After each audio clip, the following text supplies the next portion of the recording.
우리 서로에게 함께 인사해 보겠습니다. 축복의 통로 산소망에 오신 것을 환영합니다. 우리 다시 인사하실 때는요, 저는 누구입니다 하고 손을 꼭 잡아주시면서 인사해 주세요. 누구입니다 하면 안 되고 자기 이름 얘기해야 돼요. 저는 진영채입니다. 만나서 반갑습니다. 네. 요즘에 산소망 찬양대 목소리가 좀 달라지지 않았어요? 더 씩씩해졌어요. 씩씩해졌다는 말은 남자 파트가 훨씬 더 많아졌어요, 지금. 이 산소망 찬양대를 제가 아마 경험한 이후 처음 겪는 것 같은데, 우리 여성 파트가 분발하셔야 되겠습니다. 우리 많은 분들 우리 찬양대에 지원하셔서 함께 하나님의 말씀과 또 하나님께서 우리에게 이야기하신 것을 함께 노래하는 산소망 찬양대 다 되시길 바랍니다. 여러분들은 어린 시절에 어떤 별명을 주로 갖고 사셨나요? 저와 같은 경우에는 저는 이제 성씨가 너무 특이하잖아요. 진씨여서 진으로 시작되는 모든 단어를 저에게 별명에 다 갖다 붙였어요. 이제 오징어채로 만드는 그 진미채 이제 많이 불렀고요. 진라면, 라면 중에 신라면도 있는데 진라면도 있어요. 중국집 이름이 저희 집 근처에 진짜루라고 있었는데, 저에게 너는 진짜루라고 부를게 하면서 진과 관련된 모든 것, 진공청소기, 진달래, 진빵채, 이런 이제 별명들을 주로 붙였어요. 이제 진실을 다 갖다 붙였어요. 근데 다행히도 아무도 저에게 너는 진상이다 하는 친구들은 없었던 것 같아요. 이 중에 제가 이 방금 나열한 별명들 중에 제가 가장 듣기가 싫었던 별명이 뭐였을까요? 진미채? 진미채 맛있잖아요. 진미채 좋아요. 네. 진라면이었어요. 진라면. 뭔가 진라면 육개장보다 맛있지도 않은 것이 이름 그냥 비슷하다고 라면으로 불리는 게 저는 좀 못마땅했습니다. 진시황도 있고 좋은 이름들 많은데 왜 나에게 진라면이라고 부르나 하고 생각을 하다가 제가 이 생각을 바꾼 날이 생겼어요. 언제였냐면 결혼을 하고 아내가 진라면 매운맛을 먹는다는 사실을 알게 되고 나서부터는 제가 진라면이라는 별명을 좋아하게 됐습니다. 그리고 아이들이 편의점에 가면 야 먹고 싶은 라면 하나 골라 하면 진라면 순한 맛을 고르는 걸 보면서 얘네는 앞으로 별명이 진라면으로 붙을 수 있겠다라는 생각을 해보기도 했습니다. 저도 진라면이 그래서 좋아졌고 저도 진라면 먹는 것을 좋아합니다. 광고 아니에요. 제 별명이 그랬다는 겁니다. 우리가 떠올리지 않고 싶은 어떤 순간, 또 별명, 이런 사건, 옛날 이야기가 있을 때 그것은 아주 오래되었다고 할지라도 그것이 쉽게 나의 노력으로는 잊혀지지 않습니다. 트라우마로 남아있죠. 그러나 그것을 직면하고 부딪혔을 때 우리는 회복이라는 것을 경험하기도 합니다. 이 상담학 안에서도요, 내담자들에게, 상담을 받는 사람들에게 그것을 피하라 하고 회피하라고 말하기보다는 그것에 직면하십시오 라고 말하면서 회복을 꿈꾸고 내면의 강인함을 키워나갈 것을 권고하기도 합니다. 네, 오늘부터 우리 산소망은 출애굽기 말씀을 1장부터 천천히 살펴보려고 합니다. 창세기 말씀에서는 자신의 형인 에서를 만나는 걸 주저하고 두려워하기만 하였던 야곱이 출애굽기에서는 많은 자손을 거느리고 있는 인물로 바꾸어 불려지게 되었습니다. 출애굽기에서 그 아들들의 이름으로 시작되는 하나님의 약속의 역사를 오늘부터 함께 만나며 나가길 소망합니다. 창세기가 성경의 가장 처음 책이고 두 번째 책이 뭘까요? 출애굽기라는 책입니다. 이 출애굽기의 역사 안에는 창세기를 제외하고서는 이해할 수 있는 말들이 거의 없습니다. 창세기를 알아야만 출애굽기를 읽어 나갈 수가 있죠. 심지어 이 출애굽기의 첫 머리가 어떻게 시작되는지 아세요? 네? 70명. 오, 정확하게 기억하시네요. 이 출애굽기의 시작에 그 가장 처음 1장 1절의 시작이 어떻게 되냐면 그리고 이렇게 시작해요. 그러니까 이 출애굽기라는 책은 낙권으로 한 권이 아니라 창세기에 이어지는 책이야 라고 알려주면서 시작하는 거예요. 그리고 이름들은 이렇다 하면서 출애굽기라는 책이 그리고라는 단어로 창세기와 연결이 됩니다. 그러면 창세기 내용을 잠깐 이야기하지 않을 수가 없죠. 창세기는 아담으로부터 주어진 하나님의 역사를 아브라함과 이삭과 야곱 그리고 요셉의 이야기까지 이어오면서 하나님의 그 약속이 자손이 번성케 되고 하나님을 아는 민족이 많아질 거라는 그 약속이 요셉에게까지 이어진 이야기가 자세히 기록되어 있습니다. 하나님께서는 온 우주를 창조하시고 아담과 하와에게 명령하셨죠. 생육하고 번성하여 땅에 충만하라. 그리고 계속해서 가면서 아브라함에게도 너는 너의 이름으로 큰 자손을 이루고 민족을 이룰 것이다 이야기하면서 대대로 너의 자손들이 밤의 별과 같이 무수히 많을 것이라는 약속을 계속해서 이어오고 있었습니다. 창세기가 그런데 어떻게 끝나는지도 알고 계세요? 시작은 태초에 하나님 천지를 창조하시니라 하였잖아요. 그리고 자손이 번성케 된다 하면 창세기의 마지막이 어떻게 돼야 돼요? 다 자손이 번성하게 되는 이야기가 있어야 될 거 아니에요. 근데 이렇게 끝나요. 요셉이 죽어요. 110세에 죽어요. 하나님을 향해 가장 굳은 믿음의 신앙을 갖고 있었던 요셉이 죽어버립니다. 그리고 믿음이 별로였던 자기 동생을 구덩이에 넣었던 그 형들이 남는 이야기가 남고 그 이야기가 끝나버려요. 그 약속이 끝나버린 것 같죠. 형들에게 버려지고 아버지 야곱에게서 잊혀지고 타국에서 오해를 당하고 옥에 갇히는 참으로도 기구한 인생을 살았던 이 요셉은 끝까지 그 죽음을 맞이하는 날까지 하나님을 놓치지 않고 살았습니다. 믿음의 대를 이어갈 충실한 하나님의 사람이 요셉 말고는 더 이상 느껴지지 않을 때 요셉은 하나의 유언을 남기고 마지막 말을 남기고 이 창세기를 마치게 됩니다. 이 상황 가운데서 요셉은 형제들을 향해서 하나님께서 죄악 가운데 있었던 형들을 이 이집트 가운데서 벗어나게 할 거다. 죄를 저지를 수밖에 없는 이 구조 안에서 여러분들을 하나님께서 인도하여 내실 것이다 라고 유언을 남기고 있는 거예요. 창세기 50장 24절 제가 읽어드립니다. 나는 죽을 것이나 하나님이 당신들을 돌보시고 당신들을 이 땅에서 인도하여 내사 아브라함과 이삭과 야곱에게 맹세하신 땅에 이르게 하시리라. 아멘. 못된 형들에 대한 최종적인 용서와 하나님의 인도하심이 지금 변함없이 흔들리지 않고 우리에게 있다라는 것을 이야기하고 있는 거예요.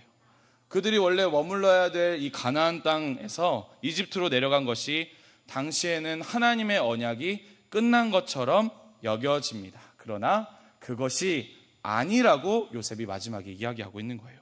형제들로 하여금 하나님이 이 민족의 생육과 번성에 관심이 없는 것처럼 느껴지지만 아닙니다. 당신들은 곧 이 이집트 땅을 벗어나 새로운 땅에서 자손이 번성하게 되는 하나님의 약속을 이어나가게 될 것입니다. 제가 아니더라도요 하면서 형들을 모조리 다 용서하고 야곱 아버지에게도 관심이 없었던 그 마음들을 하나님의 약속을 상기시키는 일로 그의 유언을 사용하게 됩니다.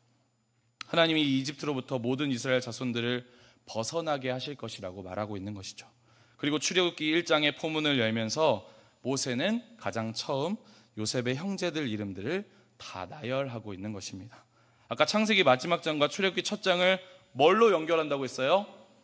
그리고 요셉이 죽었고 장사되었더라. 그리고 그의 형제들의 이름은 이러하니 야곱의 자손들의 이름은 이러하니 이스라엘 자손들의 이름은 이러하니 하면서 요셉의 형제들의 형의 이름을 다 나열하고 있는 거예요. 이 약속이 무슨 의미냐면 하나님이 그 약속을 아직 끝내지 않으셨다라는 의미입니다. 하나님은 이스라엘 자손이 생육하고 번성하여 큰 민족을 이루고 이집트를 벗어나서 가나안으로 들어가는 이야기를 창세기 50장 요셉의 장사 지냄으로 끝내지 않고 이어나가겠다고 출애굽기에서 이집트를 탈출하는 이야기를 계속 써내려가겠다고 말씀하고 계시는 겁니다. 죽음도 막을 수가 없다는 거예요. 요셉이 당한 숱한 고통만으로는 그 약속이 그치지 않았다라는 것을 말해주고 있어요. 옥살이도 막을 수 없었다. 한 사람의 고위 간부의 유혹에도 넘어가지 않았던 이 요셉이 계속해서 이 약속을 지켜왔던 것은 하나님이 요셉에게, 이스라엘 자손에게, 자기 아버지 야곱에게, 이삭에게, 아브라함에게, 그리고 아담에게 있었던 그 약속이 우리 형제들에게서 그치면 안 된다라고 이야기하고 있는 거예요. 가장 먼저 우리는 이 신앙을 지켜나가며 살아가는 날 동안 이 그리고를 끼워 넣지 못하는 순간들을 함께 떠올려 보아야 할 것입니다. 시대와 사건과 질병의 이름은 각기 다 다르지만 우리는 실명이라는 공통의 경험을 하게 되었죠. 어느 날 한순간에 앞을 보지 못한 날을 맞이하여 스스로 목숨을 거두어야 하나 고민하는 때도 많았고, 서서히 앞이 보이지 않아 뻔할 뻔짜인 내 인생 살아서 무엇하나 한탄하는 때도 많았고, 내 신발에 먼지가 쌓이는지 어쩌는지도 모르고 그저 오늘 단 하루만 어찌어찌 지나가기를 바라는 인생들을 우리는 살아가고 있었습니다. 이 산소망 성교회를 설립했던 김재용 목사님도 31살에 실명하여 인생의 허망함에 대하여 생각하셨다고 합니다. 목사님께서 직접 쓰신 책 내 눈 주의 영광을 보내라는 책의 한 대목에는 목사님의 절절한 심정이 써 있습니다. 이제 사랑하는 아내와 갓난아기 딸과 부모님 얼굴을 볼 수 없겠지.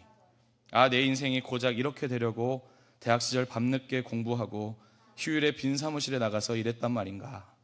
이렇게 허무하게 역사의 무대에서 퇴장해야 한다니 나라는 인생의 꽃이 불쌍하고 억울해서 화가 치밀었다. 인생이 허망했다. 목사님께서 31살에 실명하시고 했던 솔직한 심정이죠. 그러나 목사님은 그 자리에서 멈추지 않고 하나님을 부르짖어 찾으셨습니다. 그리고 하나님의 약속이 성경에 기록된 대로 아브라함에게서 이삭에게로, 야곱에게로, 요셉에게로, 수많은 이스라엘 자손들에게로, 모세에게로, 여호수아에게로, 예수와 그의 제자들과 바울과 또 무수히 일어난 이방의 그리스도인들 모두에게 그 약속이 주어졌음을 확신하셨다고 합니다.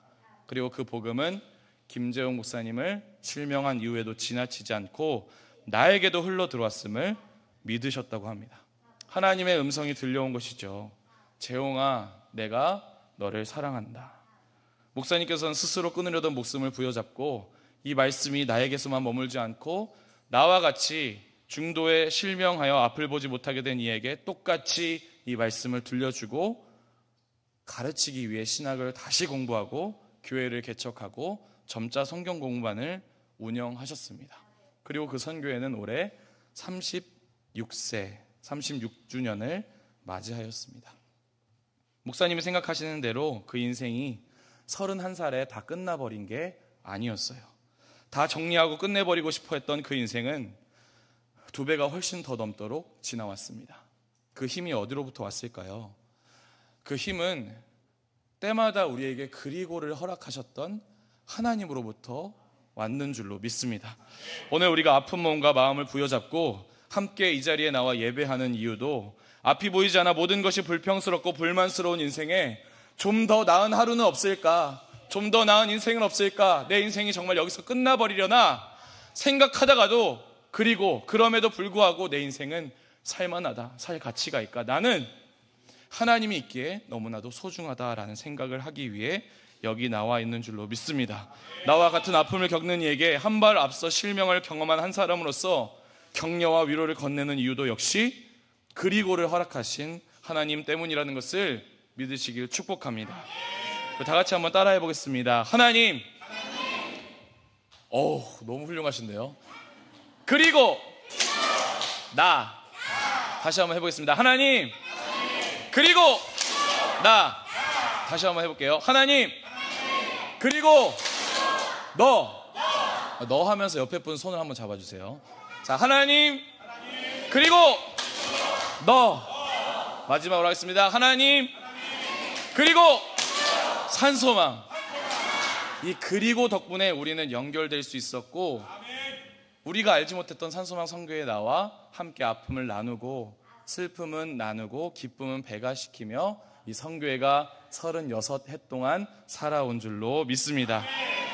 출애굽기 원래 제목은 이름들입니다. 무슨 책의 제목이 이름들이야. 너무 읽기 싫어지죠. 이름들만 아브라함, 이삭을 낳고 야곱을 낳고 이거를 이제 계속 하려나 하는 생각이 들 정도로 이 책의 제목이 너무나도 수상합니다. 출애굽기에는 다양한 이름들이 등장해요.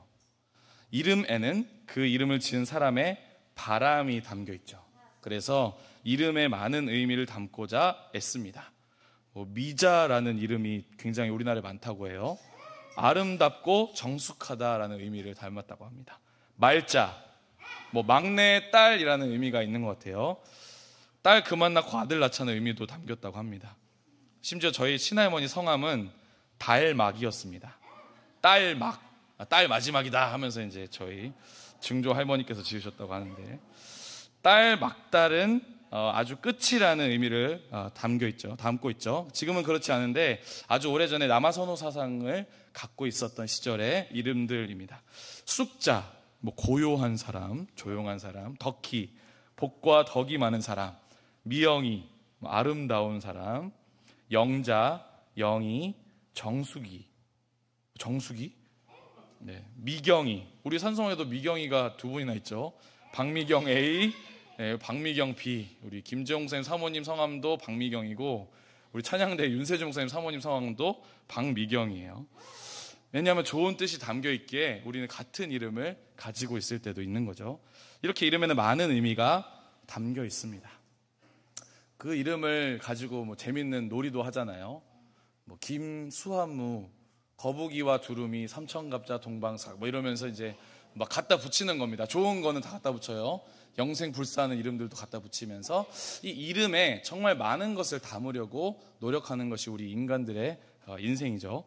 우리가 맨 처음 만나 통성명 하면서 그 이름을 들어보고 그 사람이 어떤 사람인지를 조금 어림짐작해보는 이유도 다 이름에 어떤 의미가 담겨 있기 때문입니다. 출애굽기의 원래 이름이 이름들인 것도 우연은 아닐 것입니다. 출애굽기에서 이름은 각기 독특한 목적과 메시지를 전달하는 도구로 사용되고 있기 때문이죠. 예를 들면 우리 지지난주에 작은 화제로 우리 모두가 다 장신대 강의실에 올라가서 예배를 드리고 내려왔잖아요. 그리고 출애굽기 3장을 나누었었는데 모세가 하나님의 이름을 묻는 장면이 나와 있어요. 그러니까 창세기에서는 어떤 인간이 그 신의 이름을 막 물어보는 내용이 없어요. 출애굽기 3장에서 처음으로 모세가 당신이 누구십니까? 이제 이야기할 때 하나님이 나는 스스로 있는 자이다 이렇게 표현하셔요. 그리고 6장에서 나 여호와가 말한다 이러면서 자신의 이름을 등장시키고 내 이름은 이러하다라는 걸 출애굽기에서 굉장히 많이 이야기하고 있는 거예요. 여러분들이 알고 있는 여호와 뒤에 붙는 수많은 것들 있잖아요. 다 출애굽기 겁니다. 여호와 라파 치료하신 하나님, 여호와 니시, 여호와 나의 깃발, 여호와 치드케누, 만군의 여호와, 다 하나님의 이름을 출애굽기에서 굉장히 많이 등장시켜요. 막 사람의 이름을 많이 나열하는 게 출애굽기 아니라 하나님의 이름이 사람들에게 어떻게 불려졌는가를 기록하고 있는 게 출애굽기예요. 그래서 출애굽기 원래 이름이 이름들이라는 것입니다. 하나님께서 직접 밝히신 이 이름은 박해와 고난 안에 있었던 이스라엘 민족들에게 좋은 소식 그 자체였습니다. 어디로 가든지 너와 함께 하겠다는 약속이 그 이름에 의미가 담겨 있기 때문이죠. 그리고 출애굽기에서 가장 많이 나오는 사람의 이름은 뭘까요? 모세! 정답입니다. 박수 한번 하겠습니다. 가끔 제가 유튜브를 틀어보는데 신혜경 집사님이랑 저랑 둘이 있는 것 같아요. 네, 막 대답해 주시고 감사합니다. 모세 이름이 출애굽기 1장부터 쫙 계속 나와요. 모세에게 일하시는 하나님의 이야기가 담겨 있기 때문이죠. 모세라는 이름에는 참 소중한 의미가 담겨 있습니다. 왜 모세를 지도자로 세워주셨는지를 그 이름의 뜻을 알면 우리가 조금 이해를 하게 돼요. 모세라는 이름에는 건짐을 받다라는 뜻이 함께 담겨 있습니다. 모세가 원래 나일 강가의 갈대상자 안에 담겨 육이 되었을 때 이집트 공주가 모세를 건져내죠. 모세의 그 태어남 그 자체가 건짐받는 역사였다라는 겁니다. 그리고 하나님이 부르시죠. 하나님께 구원으로 건짐받는 이야기가 기록되어 있습니다. 모세라는 이름을 딱 들으면 이제 건짐받은 사람 누구지? 모세. 그리고 그뿐만 아니라 우리 출애굽한 모든 이스라엘 백성. 와, 모세 건짐을 받은 자, 이스라엘 백성 전체는 건짐받은 사람들이구나 라는 것을 모세라는 이름만 들어도 떠올릴 수가 있는 것이죠. 이렇게 출애굽기 1장에서는 12명의 이스라엘 아들들의 이름을 일일이 다 기록하고 있는데요. 특이한 게 하나 있어요. 야곱이라는 이름과 이스라엘이라는 이름이 같이 나온다는 거예요. 지금 들어서는 별로 이상해 보이지 않는데 출애굽기와 그리고로 연결되어 있는 창세기에 야곱이 어떤 경험을 하였는가 되돌아보면 이 본문이 조금 이상하게 느껴져요. 창세기 32장에서 야곱이 씨름을 합니다.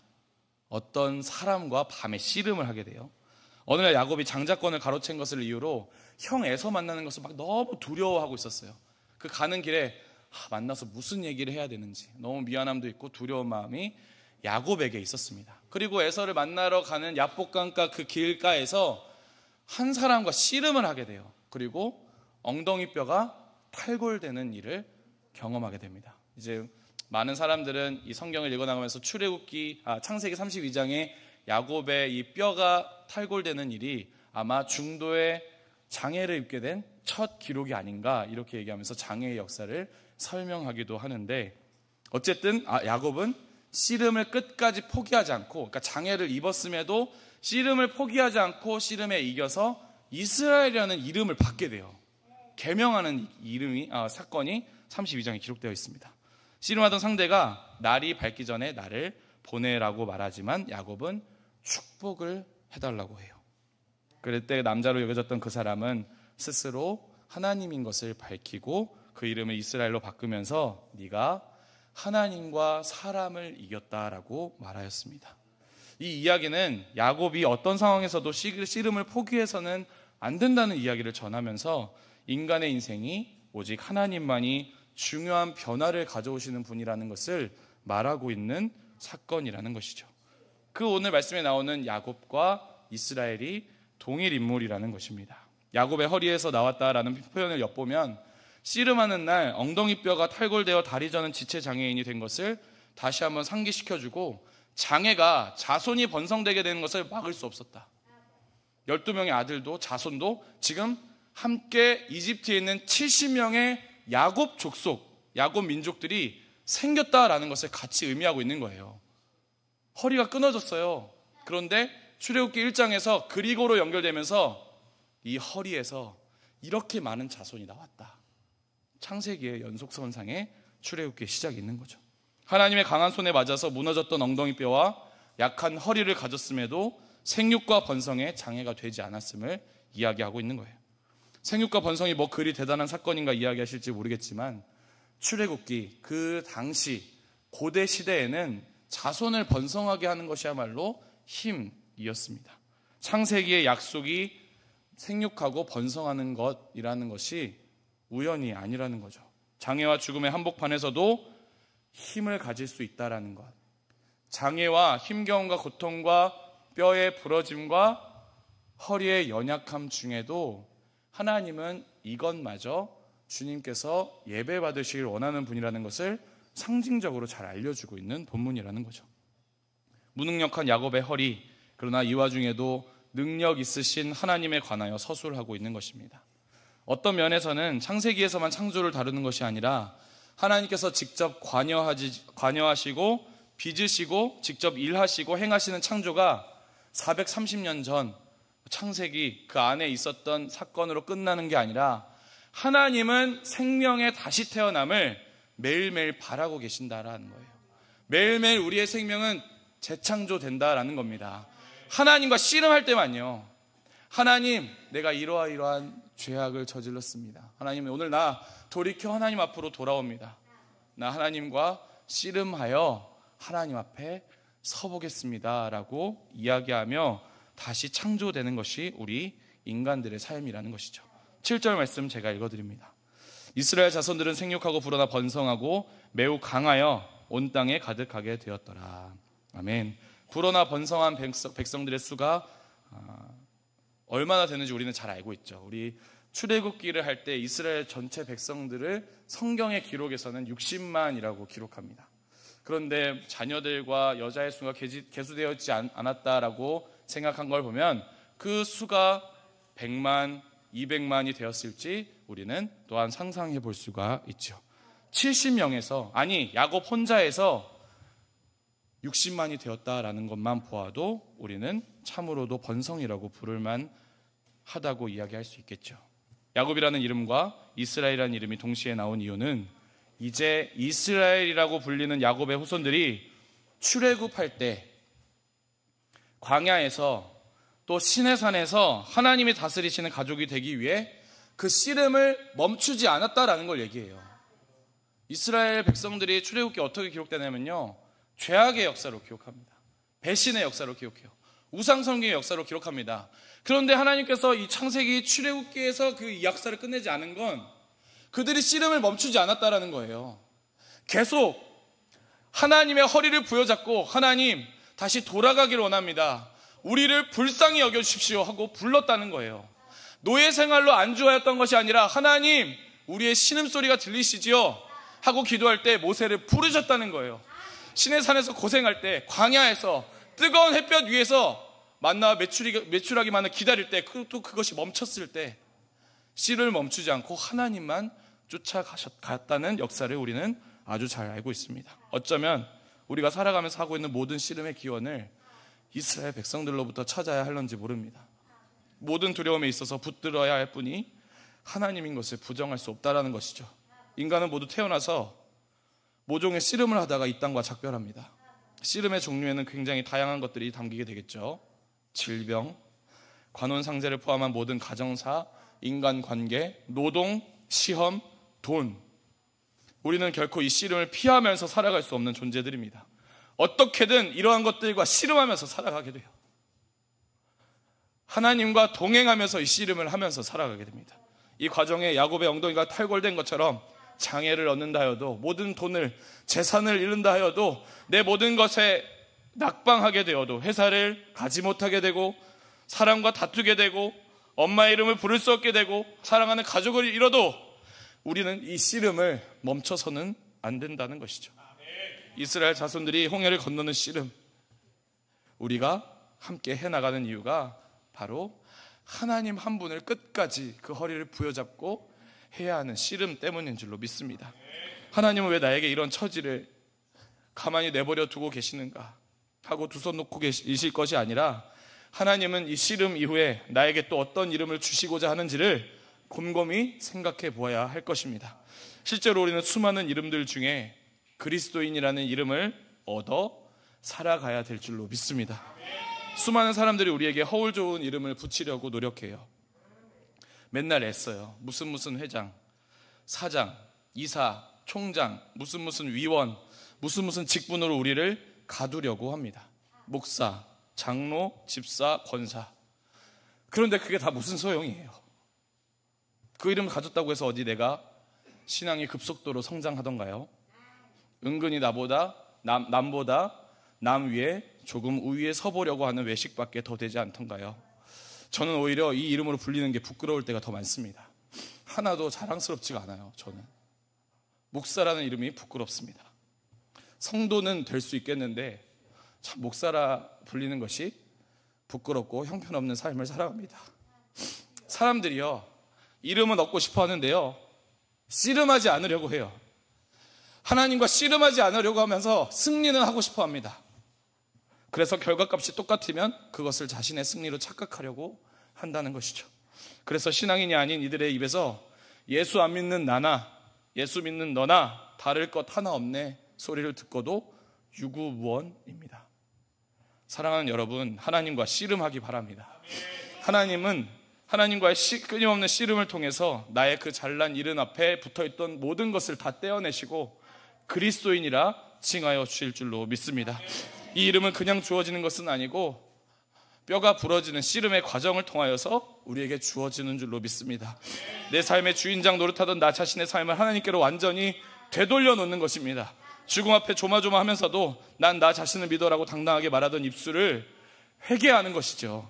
더 나아가서 주변에서 천국이 어딨어, 죽으면 그걸로 다 끝이야 라고 너무 가볍게 말하는 사람들에게, 여기 우리가 서로 얼굴도 모르는 채 이름만 알던 우리가 산소망에서 열심히 신앙생활 하다가 천국에서 눈을 뜨고 나 누구요? 나 그때 산소망의 김재홍이요. 내 얼굴 처음 봤슈. 나 그때 산소망의 진영채 목사요.